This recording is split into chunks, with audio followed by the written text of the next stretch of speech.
Welcome back shinobi. आज हम लेकर आए हैं what if Naruto became evil to save the world का पार्ट। और यकीन मानो इस बार कहानी एक नए लेवल पर जाने वाली है। अगर ये पार्ट पसंद आए तो चैट में इविल नारुतो स्पैम करना मत भूलना और सुपर चैट भेजकर चैनल को सपोर्ट करना ताकि मैं आप सबके लिए और ज्यादा क्रेजी स्टोरीज ला सकूं। तो बिना वक्त गवाए चलिए शुरू करते हैं। एक बार सुसानो पर काबू हो जाने के बाद वह न तो इसे कैंसिल कर सकता था न दोबारा इस्तेमाल कर सकता था। नारुतो को हल्के में लेना साफ साफ गलती थी, लेकिन मादारा तैयार था। उसने दोनों हाथ जोड़कर हाशिरामा की तरह वुड ह्यूमन जुत्सु को एक्टिवेट किया। धरती चीरते हुए उतना ही विशाल वुड ह्यूमन खड़ा हो गया जो कंप्लीट बॉडी सुसानो की ताकत का सामना कर सके। दोनों दैत्य फिर एक दूसरे की ओर झपटे। सुसानो और वुड ह्यूमन ने हाथ थाम लिए, उंगलियां पीछे झुक गईं और दोनों के बीच बराबरी की पुश फोर्स टकरा गई। मादारा मुस्कुराया, चलो मुझे और एंटरटेन करो। फिर दोनों के बीच फिर एक जबरदस्त टक्कर हुई, लेकिन जैसे ही मादारा उस लड़ाई की थ्रिल लेने लगा, सामने खड़ी कंप्लीट बॉडी सुसानो अचानक बिखर गई। नारुतो का टाइम खत्म हो चुका था। मादारा थोड़ी मायूसी से बोला, इतनी जल्दी थक गया क्या? नारुतो उठ खड़ा हुआ। उसके फिर से purple lightning release chakra mode activate किया। मैं अभी भी लड़ सकता हूँ। मादारा हंस पड़ा। वुड ह्यूमन के ऊपर सुसानो की आर्मर फिर से जल उठी और कुछ ही सेकंड में एक विशाल दैत्य सुसानो आर्मर वुड बुद्ध धरती और आसमान के बीच खड़ा था। नारुतो गंभीर हो गया। अब ये सच में खतरनाक था। आर्मर वुड ह्यूमन ने हमला शुरू किया। नारुतो ने अर्थ रिलीज फिस्ट रॉक जुत्सु से पहले राउंड को किसी तरह रोक लिया। हमले रुक ही नहीं रहे थे और नारुतो सिर्फ फ्लाइंग थंडर गॉड टेक्निक से बच पा रहा था। उसके शरीर में मौजूद चक्र अब ज्यादा देर तक super multiply body expansion mode को नहीं झेल सकता था। वह भीतर से घबरा रहा था। तभी टेंडो की शक्ति वापस लौट आई। उसने तुरंत अपना आखिरी दांव खेला। 2 चिबाकू टेंसे के कोर उसके दोनों हाथों में बनने लगे। इस बार उसने उन्हें हवा में नहीं फेंका बल्कि दोनों को हथेलियों में ही दबा लिया। चारों तरफ से विशाल चट्टानें उसकी मुट्ठियों में खिंचकर इकट्ठी होने लगी और दोनों हाथ चिबाकू टेंसे रॉक फिस्ट बन गए। फिर वह सीधा आगे बढ़ा और उन रॉक फिस्ट को आर्मर वुड ह्यूमन पर दे मारा। टच होने की उसी क्षण उसने super added weight rock technique का दूसरा बूस्ट भी झोंक दिया। आर्मर वुड ह्यूमन के हाथों में खिंचाव का जोर बढ़ गया। नारुतो की दाईं मुट्ठी वाला चिबाकू टेंसे कोर भी टूटकर बिखर गया, लेकिन बात खत्म नहीं हुई। उसने बाएं हाथ में फिर चक्र भरा, एक और super added weight rock fist. Wood human की सुसानो आर्मर लगभग टूटने लगी। इसके बाद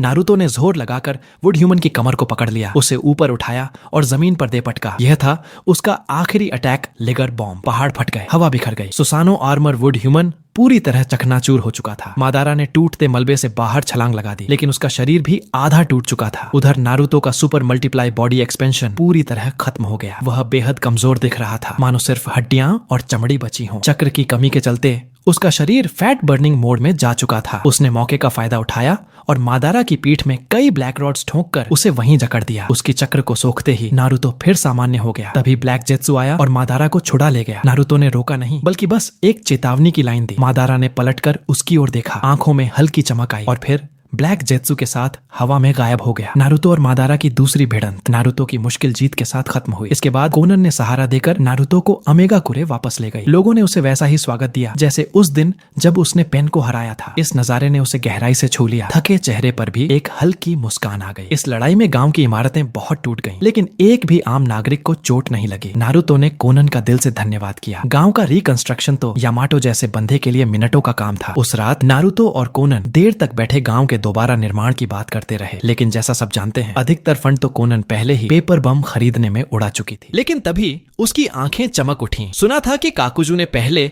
खुद की एक बड़ी रकम कहीं जमा की थी, एक ऐसे गोल्ड एक्सचेंज सेंटर में जहां वह अक्सर लेन देन करता था। नारुतो ने तुरंत अपने छोटे नोटबुक में काकुजू का नाम जोड़ लिया। वहीं पर पहले से इताची और सासोरी का नाम भी लिखा था। कई दिनों बाद ओरोचिमारू भी अमेगा कुरे वापस लौट आया। त्सुनादे और शिजुने भी उसके साथ आई। उसे इंतजार ही नहीं था कि वह जिराया से मिले। बहुत लंबे समय से जुदा रहे जिराया और त्सुनादे आखिरकार एक दूसरे के सामने आए। जो कभी खो चुके थे अब एक दूसरे को कसकर थामे खड़े थे। बिना कुछ कहे फिर भी सब कुछ कह दिया। दोनों फिर बैठकर खुलकर बातें करने लगे और बात का रुख स्वाभाविक रूप से नारुतो पर आया। त्सुनादे की आंखों में उलझन थी। उसे समझ नहीं आ रहा था कि कोनोहा को नारुतो के प्रति कैसी भावना रखनी चाहिए। जिराया ने उसकी हथेली पर 2 शब्द लिखे, भरोसा, और उसी क्षण त्सुनादे की सारी दुविधा दूर हो गई, क्योंकि जिराया का फैसला ही उसका फैसला था। इस दौरान ओरोचिमारू की लैब में नारुतो गंभीर नजर से सब देख रहा था। मादारा से लड़ाई के बाद उसे साफ पता चल गया था कि उसकी मौजूदा शक्ति अपनी सीमा तक पहुंच चुकी है। आगे बढ़ने के लिए उसे एक असली ब्रेक थ्रू चाहिए था और उसके लिए उजुमाकी कबीले की परफेक्ट बॉडी और सेनजू हाशिरामा की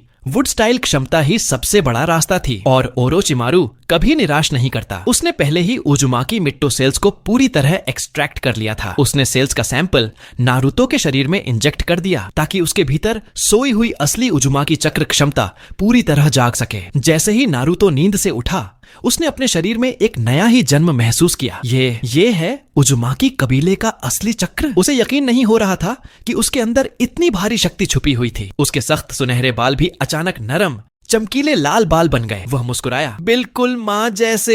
हालांकि लैब से बाहर निकलते ही वह एक सैलून गया और बाल फिर से सुनहरे रंग वाली है। उसे लाल रंग से परेशानी नहीं थी, लेकिन वह सिर्फ उजुमाकी नहीं, मिनातो नामिकाजे का बेटा भी था। शक्ति बढ़ाने की बात करें तो अब उसे उससे मिलना ही होगा। उसने अपना हाथ पेट पर रखा और अपने भीतर के मानसिक संसार में पहुंच गया, जहां कुरामा मौजूद था। कुरामा ने उसे देखते ही ताना मारा, अभी अभी मिट्टो जैसी शक्ति मिली है और तुरंत मेरे आगे शान दिखाने आ गया। नारुतो ने कोई जवाब नहीं दिया, बस सीधा कहा, तुमने दूसरे मेरे को देख लिया है ना? कुरामा की आंखें सिकुड़ गईं। असल में जब नारुतो अपने ब्लड लाइन जागृति के समय बेहोश था, उस दौरान कुरामा ने एक बड़ा सच महसूस किया। पिछला असली नारुतो गायब नहीं हुआ था, बल्कि उसी शरीर में मौजूद था और वह कुरामा के साथ गहरे मानसिक स्तर पर एक समझौते पर पहुंच चुका था। कुरामा ने सच छुपाया नहीं, अगर मेरी शक्ति चाहिए तो पहले हम दोनों को हराओ। अचानक दूसरा नारुतो सामने आ गया, पूरी तरह नाइन टेल्स चक्र मोड़ में ढका हुआ। वह भविष्य से आए नारुतो पर गुर्राया, मुझे विश्वास नहीं है कि मैं उस तरह का व्यक्ति हूँ, मुझे मेरा शरीर वापस दो। टेल बीस्ट बॉल फटने ही वाला था। भविष्य नारुतो तुरंत बाहर निकल आया, सांस संभाली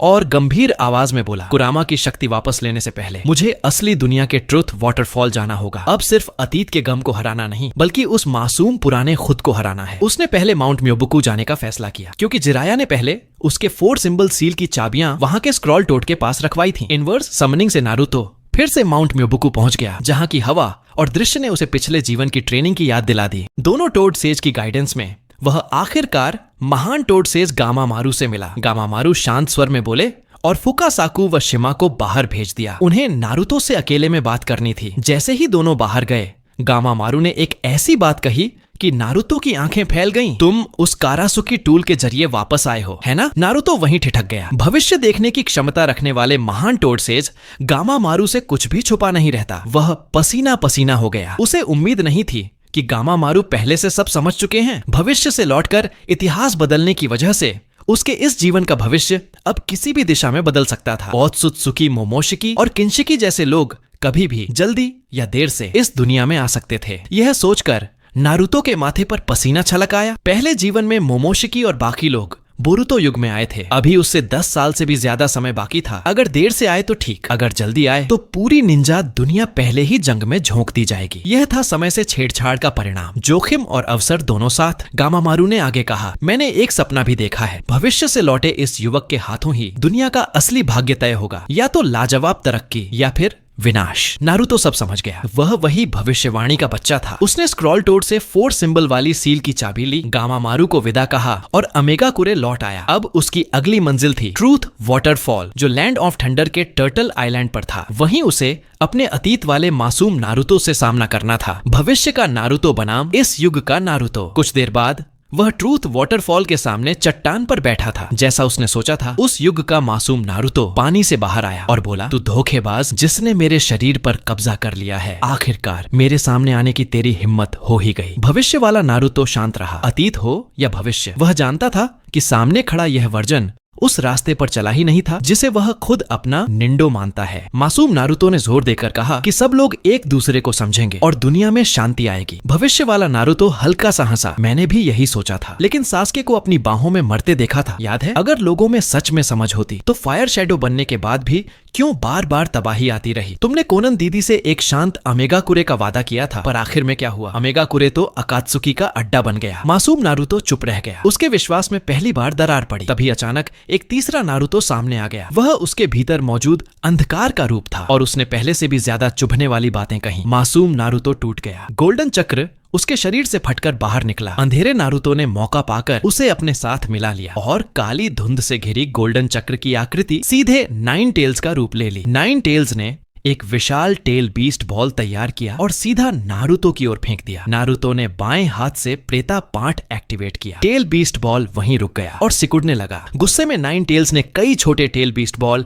झटपट फायर कर दिए। उन्हें अब्सॉर्ब करने का वक्त नहीं था, इसलिए नारुतो ने पर्पल लाइटनिंग रिलीज चक्रा मोड एक्टिवेट करके तेजी से चारों तरफ मूव किया और अलग अलग जगहों पर फ्लाइंग थंडर गॉड कुनाई बिखेर दिए। एक सही मौका देखकर वह नाइन टेल्स के पीछे टेलीपोर्ट हुआ, लेकिन मासूम नारुतो ने पहले ही सेज मोड ऑन कर दिया था और उसकी मंशा भांप ली थी। गोल्डन नाइन टेल्स की पूंछ सीधे पीछे की ओर झपट्टी। नारुतो दंग रह गया। सच में मैं ही हूँ ये? वह बच नहीं सका। पूंछ सीधे उसे लगी। लाइटनिंग आर्मर की वजह से चोट नहीं आई, पर लड़ाई में वह पूरी तरह डिफेंसिव हो गया। मासूम नारुतो अब सभी फ्लाइंग थंडर गॉड कुनाई की लोकेशन जान चुका था। उसने टेल्ड बीस्ट बॉल से उन सभी कुनाई को एक एक करके नष्ट कर दिया। इसके बाद उसने 2 नाइन टेल्स क्लोन बनाए। तीनों नाइन टेल्स मिलकर 3 भारी टेल्ड बीस्ट बॉल तैयार करने लगे। नारुतो के माथे पर पसीना आ गया। ये तो सीधा नो डिफरेंस अटैक था। अगर सामने वाला इसे पूरा कर लेता तो सब खत्म। वह तुरंत दूरी से अटैक कर उन बनते हुए टेल्ड बीस्ट बॉल को फोड़ देता है। अटैक अधूरा था, लेकिन केंद्र में खड़े मासूम नारुतो को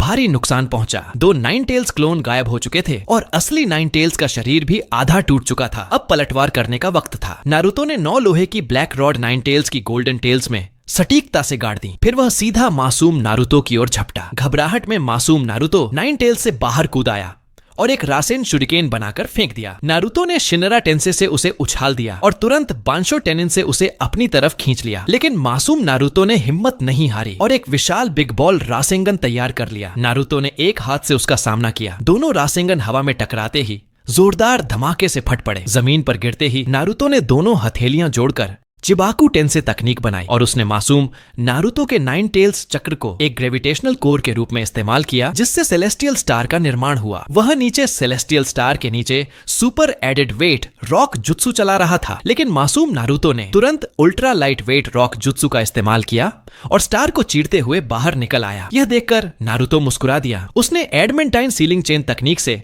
नाइन टेल्स को बांध दिया और मासूम नारुतो के पास जाकर कहा, तुम कहते थे कि मेरी तकनीकें फालतू हैं, फिर ultra light weight rock jutsu क्यों इस्तेमाल किया? मासूम नारुतो की आंखें झुक गईं, दिल अंदर से टूट रहा था। नारुतो ने उसे गले लगा लिया। जिंदगी में कई चीजें हमारे बस में नहीं होती और बढ़ना हमेशा दर्द लेकर आता है। आज तुमने वो कदम उठा लिया, अब तुम सच में बड़े हो गए हो। मासूम नारुतो की आंखों से आंसू बह निकले और उसकी नीली आंखें धीरे धीरे सामान्य हो गईं। उसने आखिरकार मन के सारे क्लेश छोड़ दिए और अपने भविष्य के खुद पर भरोसा कर लिया। 2 नारुतो एक ही शरीर में हमेशा साथ नहीं रह सकते, इसलिए उसने जाने का फैसला किया। उसकी आखिरी इच्छा थी, चाहे सासुके भविष्य में जैसा भी बन जाए, उसे सही रास्ते पर वापस लाना। नारुतो ने सिर हिलाकर वादा किया, वो हमारा सबसे अहम दोस्त है, इसे मैं कभी नहीं छोड़ूंगा और हम अपने घर की रक्षा भी करेंगे। उस भविष्य को कभी दोहराने नहीं देंगे। फिर उसने आखिरी बार कहा, और सबसे जरूरी उसकी रक्षा करना। मासूम नारुतो रोशनी में बदलकर गायब हो गया। भविष्य नारुतो की आंखों से भी आंसू बह निकले। ये उसके मासूम पुराने स्वरूप से अंतिम विदाई थी, लेकिन लड़ाई अभी खत्म नहीं हुई थी। आगे उसका सामना पुराने मगर नए रूपों वाले दुश्मनों से होने वाला था। अतीत वाले खुद से सुलह करने के बाद वह नाइन टेल्स की सील वाली जगह पर पहुंचा। अब उसकी शक्ति इतनी बढ़ चुकी थी कि नाइन टेल्स उसे यूं ही नहीं मानने वाला था। जैसे ही सील टूटी, नाइन टेल्स गरजते हुए बाहर आया। उसने चिल्लाकर पूछा, असली नारुतो कहाँ है? और तुरंत टेल्ड बीस्ट बम तैयार कर उस पर फेंकने लगा। लेकिन नारुतो ने प्रेता पार्ट से पूरी टेल्ड बीस्ट एनर्जी सोख ली। वह यहाँ सिर्फ कुरामा को शांत करने नहीं आया था, उसका एक और बड़ा मकसद था, कुशिना से मिलना। चक्रा टग ओम्फोवार में उसने जानबूझकर हार मान ली ताकि वह उस स्थान पर पहुंच सके जहां वह बिछड़ी हुई कुशिना से दोबारा मिल सके। सालों बाद अपनी मां को देखकर उसकी सख्त आंखें एकदम नरम पड़ गईं। सारी भावनाएं एक शब्द में बदल गईं, मां। नारुतो ने खुद को संभाला और कुशिना से कहा कि थोड़ी देर रुके। वह पहले ही सब समझ चुकी थी। अब का नारुतो वह बच्चा नहीं था जिसे सहारे की जरूरत होती। मानसिक वर्ल्ड के युद्ध स्थल पर वापस लौटकर नारुतो ने अपना असली चक्रा पूरी तरह मुक्त कर दिया। चाहे बीते 2 जन्मों में कितना ही कुछ क्यों न हुआ हो, रिश्तों का खून का बंधन कभी नहीं टूटता। एक के बाद एक विशाल गिंट बॉल रासेंगन तैयार होते गए। कुछ ही राउंड में कुरामा का चक्रा उसके शरीर से अलग होकर सीधे नारुतो में बह गया। सुनहरी चक्रा कोट नारुतो के पूरे शरीर पर भड़क उठा। उसने दूर गिरकर कमजोर पड़े कुरामा को देखा और उसके मन में टीस उठी, लेकिन शक्ति की उसे अभी जरूरत थी। उसने माफी मांगी और सील को दोबारा बंद कर दिया। कुरामा ने आंखें बंद करते हुए कहा, याद रखना। नारुतो फिर से कुशिना के पास लौट आया। वह बेटे को देखकर आंसू रोक नहीं पाई और उसे कसकर गले से लगा लिया। इन सालों में बहुत झेला है तुमने, जो भी तुम्हारे साथ हुआ है माँ सब देखती रही है। नारुतो जानता था ये सालों सिर्फ 16 नहीं, 2 जन्मों को मिलाकर 100 बरस की कहानी थी। इसलिए यह गले लगना इतना भारी था। खूबसूरत पल ज्यादा देर नहीं टिकते। चक्रा घटने के साथ कुशिना का स्वरूप धुंधला पड़ने लगा। विदा का समय आ गया था। लेकिन तभी नारुतो ने चौंकाने वाला फैसला सुनाया। इस बार मैं माँ को जाने नहीं दूंगा। कुशिना हैरान रह गई। नारुतो ने हाथ बढ़ाकर उसे अभी अभी सोखे गए कुरामा चक्रा के भीतर समाहित कर दिया। यह कुशिना के चक्र को निरंतर पोषित कर रहेगा, जिससे वह एक पक्की याद आत्मा के रूप में जीवित रह सके। अब जब भी नारुतो कुरामा चक्रा का इस्तेमाल करेगा, वह अपनी माँ से मिल पाएगा। कुशिना की खुशी का ठिकाना न रहा। टर्टल आइलैंड की यात्रा यहीं समाप्त हुई। वापसी के रास्ते में ओरोचिमारू ने नारुतो को हाशिरामा के सेल्स भी ट्रांसप्लांट कर दिए। अब समय पूरी तरह सही था। नारुतो ने तय किया कि वह काबुतो से कुछ खास लोगों को अपनी टीम में लेगा। वह कोनन के साथ काबुतो के बेस की ओर बढ़ा, लेकिन वहां पहुंचने से पहले रिएनिमेटेड थर्ड राइकागे ने बिजली की गति से चलते हुए वन फिंगर हेल स्टैब से हमला कर दिया। नारुतो शांत खड़ा रहा और पर्पल रासेन स्पाइरल सोर्ड से सीधे उसका वार रोक दिया। राइकागे का हाथ उसी पल चकनाचूर हो गया। वह मुस्कुराया, कमाल है नौजवान, और शांत मन से परलोक चला गया। दूसरी ओर काबुतो हैरान था, फिर तुरंत हंस पड़ा। उसने दोबारा एदो टेंसे सक्रिय की। 6 दिग्गज सामने आए। दीदारा, सासोरी, किसामे, काकुजू और ऊचिहा इताची, साथ ही नागाटो जिसे काबुतो खुद नियंत्रित कर रहा था। उसकी चेतना खत्म हो चुकी थी। यही वो लोग थे जिनमें से कुछ को नारुतो अपनी टीम में शामिल करना चाहता था, लेकिन बात इतनी आसान नहीं थी। काबुतो को पता था कि नारुतो के पास कोटो आमत्सुकामी है, इसलिए उसने इताची को सबसे पीछे छिपा दिया। बाकियों को उसने इच्छानुसार लड़ने के लिए छोड़ दिया। नारुतो उसकी चाल समझ गया, लेकिन काबुतो यह नहीं जानता था कि नारुतो के अंदर अभी भी शिसुई की एक आंख सुरक्षित थी। अब सवाल था काकुजू और किसामे में से किसे चुना जाए। तभी काकुजू बोला, ओए ये गोल्डन बालों वाला लड़का, तू तो कोनोहा का 9 टेल्स जिंचुरी की था ना। नारुतो मुस्कुराया, पहचान सही, लेकिन अपडेट कर दूं, अब मैं अमेगा कुरे का मुखिया हूँ और नया जगत का सदस्य भी। काकुजू ने आह भरी। वह गर्म खून वाला बच्चा भी आज बागी बन गया। अंत में इस दुनिया में सच में भरोसे लायक चीज सिर्फ पैसा ही है। कोनन आगे बढ़कर काकुजू से पूछती है, तुम्हारे छुपाए हुए पैसे किस एक्सचेंज हाउस में हैं? वैसे भी अब तुम उन्हें यूज नहीं कर पाओगे, तो हमारी मदद ही कर दो। काकुजू तुरंत परेशान हो गया। तुम्हें उस पैसे के बारे में पता कैसे चला? जैसे ही उसे पता चला कि ये बात हिदान ने उजागर की, वह गुस्से से दहाड़ उठा। उसकी गर्दन अभी तोड़ दूंगा। तभी नारुतो ने कहा, काकुजू हमारे आमेगाकुरे गांव में अकाउंटेंट बन जाओ। साथ ही उसने उस पर कोटो आमत्सुकामी का इस्तेमाल कर दिया। काबुतो और काकुजू के बीच एदो टेंसे का संबंध एक पल में टूट गया। नारुतो मुस्कुराया, आगे से साथ काम करेंगे, ठीक है? काकुजू ने भौहें उठाई। इतनी जल्दी खुश मत हो, अब से गांव की हर एक खर्ची मेरी निगरानी में होगी, तुम्हारी भी। सबको हैरानी हुई। काकुजू की पैसों के प्रति दीवानगी कोटो आमत्सुकामी से भी ज्यादा हावी थी। लग ही नहीं रहा था कि ये वही एदो टेंसे का कठपुतली था। अब जब नारुतो ने अपनी सबसे ताकतवर जुत्सु का इस्तेमाल कर लिया, काबुतो को पूरी तसल्ली हो गई और उसने उचिहा इताची को युद्ध में आगे भेज दिया। लड़ाई करते करते इताची ने पूछा, तुम्हारी ये आंख आखिर है क्या? नारुतो ने चौंकाने वाला जवाब दिया, आमा तेरस चलाओ मुझ पर। अभी इताची की आंखें फैल गईं। क्या सच में बोल रहा है? हाँ, नारुतो ने दृढ़ता से कहा। इताची की दाएं आंख तुरंत मंगेक्यो शारिंगन बन गई और उसने आमा तेरस छोड़ दिया। जैसा उम्मीद था, नारुतो के भीतर छुपा हुआ कोआ बाहर निकल आया और तुरंत शिसुई का कोनोहा की रक्षा करो कोटो आमत्सुकामी सक्रिय हो गया। एक पल में इताची एदो टेंसे के नियंत्रण से मुक्त हो गया। काबुतो हैरान था। उसे पता कैसे चला कि अंदर एक कोआ और शिसुई की आंख छुपी है? नारुतो ने कोए को कंधे से हटाकर उससे शिसुई की आंख निकाल ली। इताची थोड़ा स्तब्ध रह गया। अब तुम जो कुछ भी हुआ है सब साफ साफ बताओगे? नारुतो ने कहा। वह मान गया और उड़ते हुए दीदारा की तरफ बढ़ गया, जबकि नारुतो का लक्ष्य था पूरा शक्ति वाला नागाटो, जिसे काबुतो पूरी तरह नियंत्रित कर रहा था। वह तुरंत मुड़कर would release advent of a world of flowering tree सक्रिय करता है। उसी क्षण नागाटो ने जायंट ड्रिल बीक्ड बर्ड को समन किया और आसमान में उड़ गया, लेकिन नारुतो ने उसकी परछाई पर शैडो बाइंड जुत्सु निकाल दिया। नागाटो को मजबूरन जायंट ड्रिल बीक्ड बर्ड रद्द करनी पड़ी। जैसे ही वह गिरा, उसने प्रेतापाट से छाया को सोख लिया। तभी नारुतो ने wood release great spear tree चला दी। सीधी वार सीधे नागाटो के शरीर को चीरती हुई। इसके बाद उसने चिबाकू टेंसे सक्रिय किया। धरती फटकर ऊपर उठी और नागाटो उसमें कैद हो गया। बस एक super added weight rock jutsu और लड़ाई खत्म। काबुतो बेचैन हो उठा। उसने मजबूर होकर नागाटो से शिनरा टेंसे चलवाया। भीतर से फूटे दबाव ने चिबाकू टेंसे को तोड़ दिया। नागाटो आजाद तो हो गया, लेकिन देवा पाठ कुछ देर के लिए निष्क्रिय पड़ गया। बिना देवा पाठ के उसकी मूवमेंट बेहद कमजोर थी। नारुतो ने मौके का फायदा उठाया। ब्लैक रॉड सीधे उसके रेनेगन में मार दी और प्रेतापाठ सील कर दिया। फिर उसने शैडो बाइंड जुत्सु से नागाटो की हर हरकत रोक दी और दोनों हाथ तेजी से मुहर बनाने लगे। ये था एदो टेंसे रिलीज की मुहर। तेज हवाओं की लहरों के बीच नागाटो एदो टेंसे से मुक्त हो गया। काबुतो माथा पकड़कर चिल्लाया। उसे ये कमजोरी भी पता थी, हर कदम हर चाल बिना एक गलती के। नागाटो मुस्कुराया। तुम सच में बहुत मजबूत हो गए हो मेरे शिष्य। लेकिन उसने रुकना नहीं चुना। अब कुछ भी अधूरा नहीं रह गया। नारुतो भावुक हो उठा, लेकिन उसने गुरु के फैसले का सम्मान किया। इस बार मैं सब बदल दूंगा, उसने कहा। कोनन और जिराया सेंसे का ध्यान मैं रखूंगा। पहले जन्म की तरह नारुतो ने अंगूठा उठाकर अपने गुरु भाई को विदा किया। हल्की मुस्कान के साथ नागाटो हवा में विलीन हो गया।